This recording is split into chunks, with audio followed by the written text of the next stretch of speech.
بهم. فلا يتكلم أحد بموت رسول الله إلا ضربته. جئتك أؤمن بالله وبرسوله وبما شئت به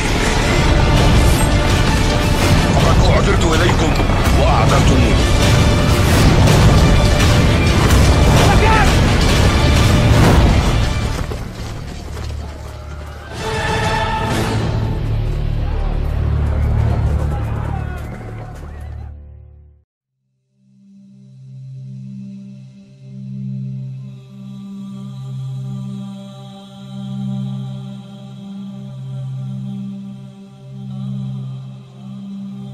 Hijriah, dan kali ini kita memasuki alamatul kubra at-tasi'ah, tanda besar yang ke-9 dari 10 tanda besar berdasarkan urutan kronologi munculnya 10 tanda besar versi Dr. Muhammad Ahmad Al-Mubayyad dalam kitabnya Al-Mawsu'atu fil Fitani wal Malahim wa Asyratus Sa'ah yang diterjemahkan dengan judul Ensiklopedi Akhir Zaman. Saudaraku rahimakumullah, tanda besar yang ke-9 dari 10 tanda besar kiamat adalah Dabbatul Ard, munculnya binatang melata. Syekh Mubayyad mengawali pembahasannya mengenai hal ini, mengenai tanda besar yang satu ini, dengan mengutip surah An-Naml ayat 82. Allah Ta'ala berfirman, wa idza waqa'al qawlu 'alaihim akhrajna lahum dabbatan minal ardi tukallimuhum anna an-nasa kanu biayatina la yuqinun. Dan apabila ketetapan telah jatuh atau diputuskan terhadap mereka, kami keluarkan sejenis binatang melata dari muka bumi yang akan mengatakan kepada mereka bahwa sesungguhnya manusia dahulu tidak yakin kepada ayat-ayat kami. Penjelasan. Ayat ini memaparkan tentang binatang melata yang muncul sebagai salah satu tanda dari tanda-tanda besar hari kiamat. Kemunculannya berkaitan dengan jatuhnya ketetapan terhadap manusia, dan telah diperselisihkan tentang apa yang dimaksud dengan ketetapan itu. Setidaknya ada beberapa pendapat, di antaranya ketika siksa telah diwajibkan terjadinya. Inilah pendapat yang paling sahih.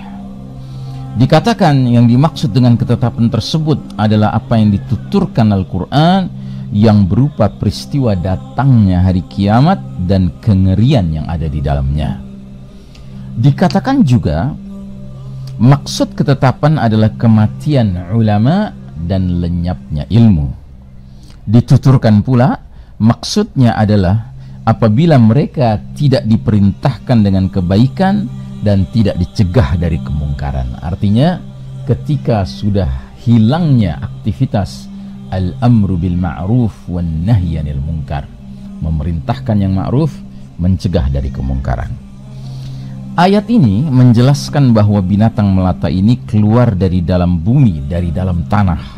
Dalam hal ini binatang tersebut sangat mirip dengan mukjizat Nabi Saleh alaihi salam, yaitu ketika seekor unta keluar dari dalam batu besar.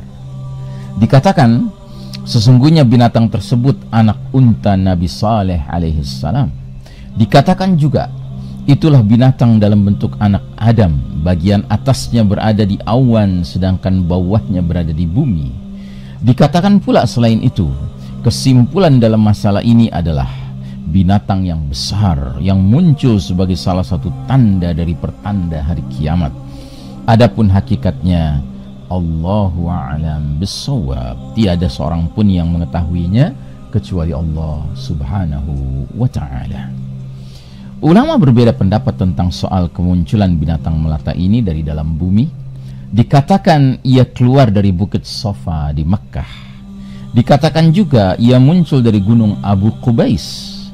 Ada pula pendapat menyatakan ia muncul di antara rukun atau sudut Ka'bah dengan maqam Ibrahim. Dituturkan juga ia keluar di Tihamah. Dikatakan pula ia muncul dari sebuah masjid di Kufah karena tungku api sudah memancarkan air. Dikatakan juga ia keluar dari negeri Taif. Dikatakan juga ia muncul dari rekahan pada Ka'bah. Ada juga yang menuturkan ia muncul dari batu besar yang elok. Disebutkan juga untuknya beberapa tempat keluar. Menurut saya penulis, maksudnya Syekh Mubayyad, penentuan lokasi kemunculannya di bumi bisa jadi termasuk ilmu yang tidak bermanfaat. Cukuplah bagi kita dalam masalah ini pengetahuan bahwa binatang melata ini secara luar biasa muncul dari dalam bumi atau dari salah satu rekahan pada tanah, dan binatang ini merupakan salah satu tanda dari sekian banyak tanda-tanda hari kiamat sebagaimana dibicarakan oleh banyak orang. Saudaraku rahimakumullah, ulama berbeda pendapat tentang isi perkataan binatang melata tersebut.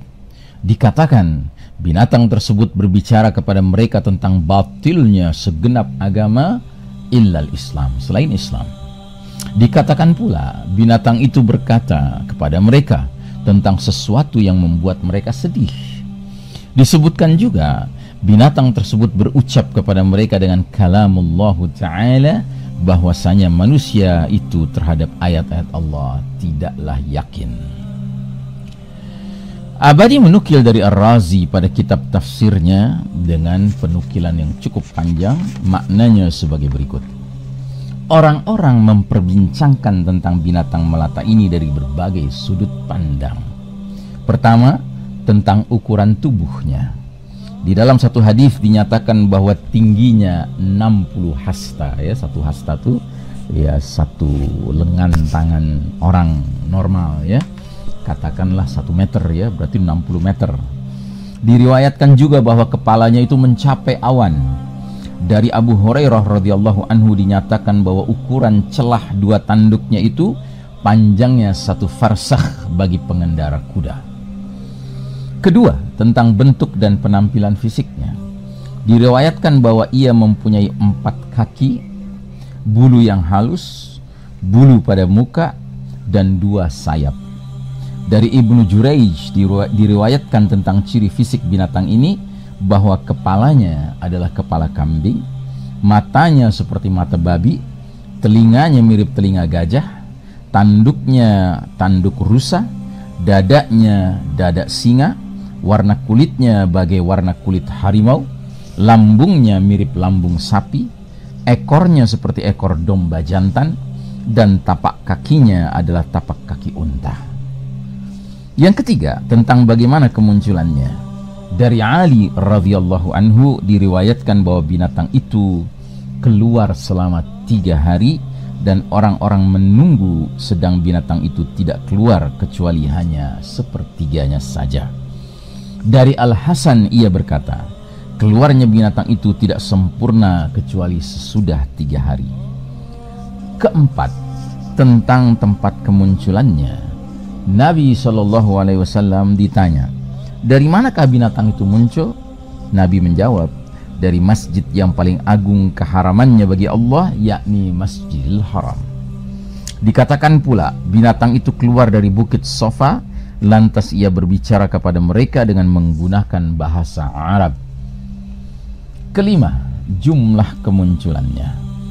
Diriwayatkan bahwa ia muncul sebanyak 3 kali. Ia muncul dari wilayah paling ujung Yaman, kemudian ia bersembunyi, kemudian ia muncul lagi di perbukitan, lalu ia bersembunyi dalam kurun waktu yang lama. Lantas orang-orang menyaksikan keberadaannya di masjid yang paling agung keharamannya dan paling mulia bagi Allah Ta'ala. Tiada yang menakutkan bagi mereka kecuali kemunculannya di antara rukun sudut Ka'bah di seberang perkampungan Bani Makhzum, arah kanan luar dari Masjidil Haram. Maka sebagian orang ada yang lari dan ada juga yang berdiri berhenti. Ketahuilah, tiada petunjuk pada kitab ini yang menguatkan semua kebenaran informasi tadi dalam urusan-urusan tersebut. Jika berita dalam urusan ini benar adanya dari Rasulullah SAW, maka wajib diterima. Tetapi jika tidak, maka tidak perlu digubris sedikit pun.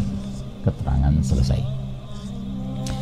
Dari Abdullah bin Amr radhiyallahu anhuma, ia berkata, aku hafal dari Rasulullah SAW sebuah hadis yang aku tidak akan melupakannya sesudah ini. Aku mendengar Rasulullah SAW bersabda, sesungguhnya tanda hari kiamat yang pertama kali muncul ialah terbitnya matahari dari arah terbenamnya, munculnya binatang melata kepada manusia pada waktu duha. Salah satu dari keduanya muncul sebelum yang satunya, sedangkan yang lain mengikutinya segera. Ini diriwayatkan oleh Imam Muslim.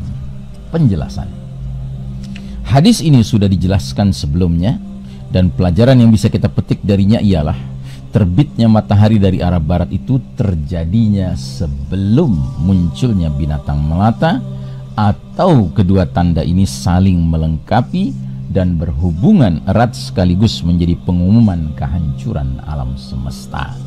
Artinya ini adalah isyarat kalau matahari sudah terbit dari tempat terbenamnya, binatang melata sudah keluar dari dalam bumi, berarti akhir dunia ini, peristiwa dahsyat as-sa'ah, kiamat, sudah amat sangat dekat. Tidak boleh dipahami dari hadis ini bahwasanya dua tanda tersebut merupakan yang pertama muncul di antara 10 tanda-tanda besar kiamat.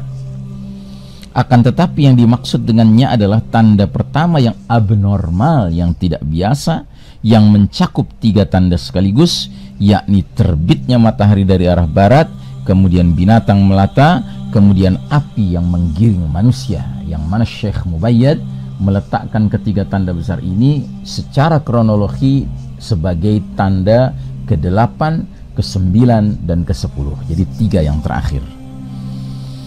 Munculnya binatang melata di bumi dengan bentuk yang aneh dan tidak biasa, kemudian berbicara kepada manusia, menandai orang kafir atau menandai orang kafir dan orang mukmin, dianggap sebagai tanda yang pertama dari tanda-tanda hari kiamat di bumi, sedangkan terbitnya dari arah terbenamnya matahari dianggap sebagai awal dari tanda-tanda kiamat di langit. Ya.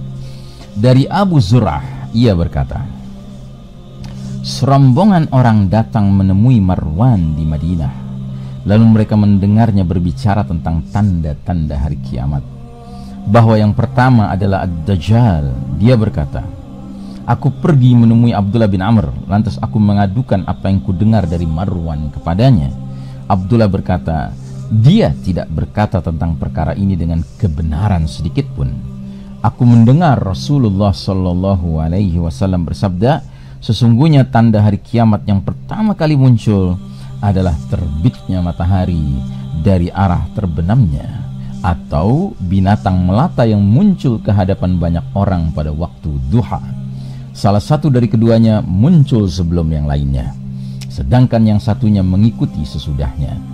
Abdullah berkata, dan dia membaca kitab-kitab, aku menyangka yang pertama kali muncul adalah terbitnya matahari dari arah terbenamnya. Hadis ini mengandung petunjuk tentang adanya kaitan erat antara kedua tanda ini. Ada ijtihad dari Abdullah bin Amr dalam masalah ini. Ia memandang bahwa terbitnya matahari dari barat terjadi sebelum keluarnya Dajjal. Memang petunjuk dari hadis-hadis ini semuanya menguatkan pernyataan itu. Ibnu Hajar menyebutkan pernyataan Al-Hakim. Pendapat yang paling kuat adalah terbitnya matahari dari barat itu mendahului munculnya binatang melata. Kemudian barulah binatang itu muncul pada hari itu atau pada hari sesudahnya yang dekat dengan hari itu. Kemudian Ibnu Hajar mengomentari pernyataan Al-Hakim. Hikmah dalam hal ini adalah ketika terbitnya matahari dari barat, maka pintu taubat dikunci, lantas binatang melata keluar, dia pisahkan orang beriman dari orang kafir sebagai penyempurna dari maksud ditutupnya pintu taubat. Sedangkan Abu Hurairah radhiyallahu an mengatakan Rasulullah SAW bersabda, badiru bil a'mali sittan ad-dajjala wad-dukhana wa dabbatal ardi wa tulu'us syamsi min maghribiha wa amrul 'ammati wa khuwaisata ahadikum.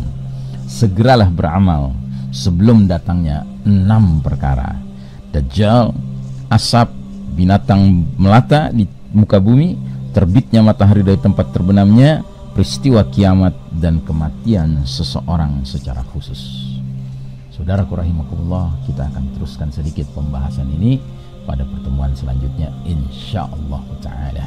Wassallallahu ala nabiyyina Muhammadin wa ala alihi wa sahbihi wa sallam tasliman. Walhamdulillahi rabbil alamin. Wassalamualaikum warahmatullahi wabarakatuh.